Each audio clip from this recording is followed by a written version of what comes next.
ufolle hodhadha baqqiyye udate alchadha dedanged ani banagette baddeta ille bandette mambe ahina shasitete dedanged ani banagette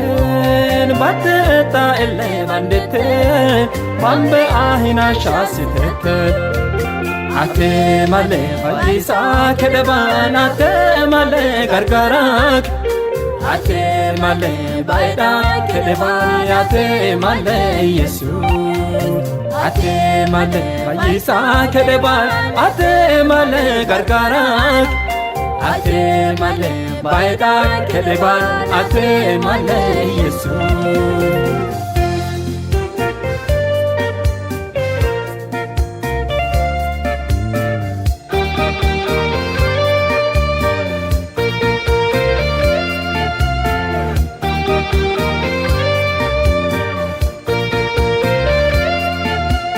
algate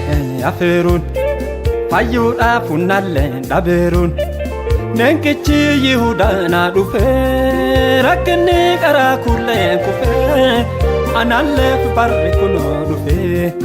nenkichi yihuda na dufe rakni qara kulle kufe analle barri kuno dufe ate male faisa kedeban ate male gargarak ate male baida kedeban ate male yesus ate male faisa kedeban ate male gargarak ate male baida kedeban ate male yesus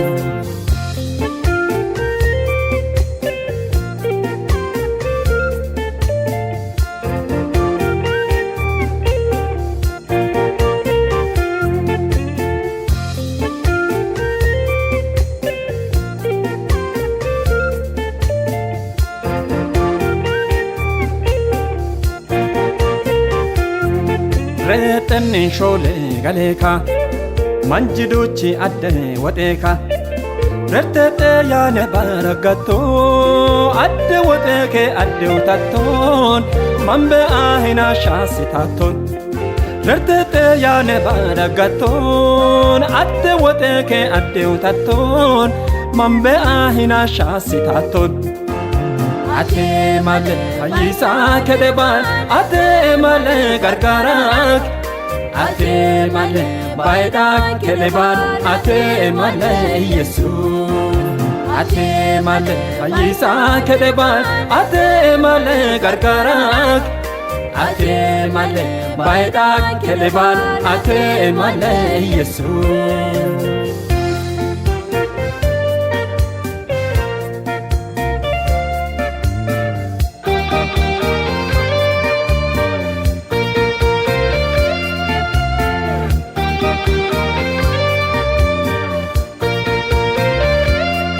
balbala cufamte na bante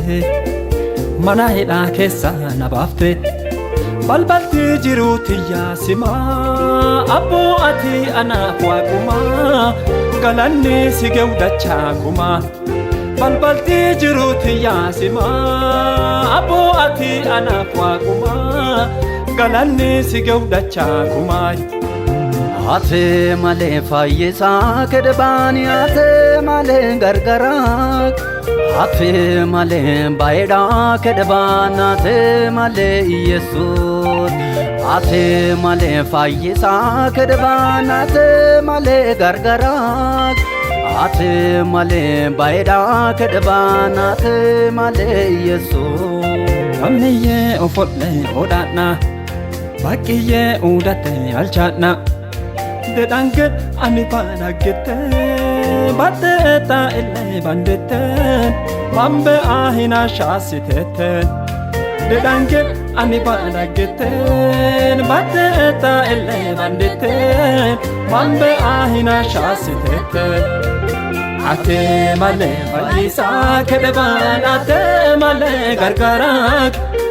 ate male baida kedeban ate male yesus ate male faisa kedeban ate male gargarak ate male baay'ee kedebaan ate malee Yesuus.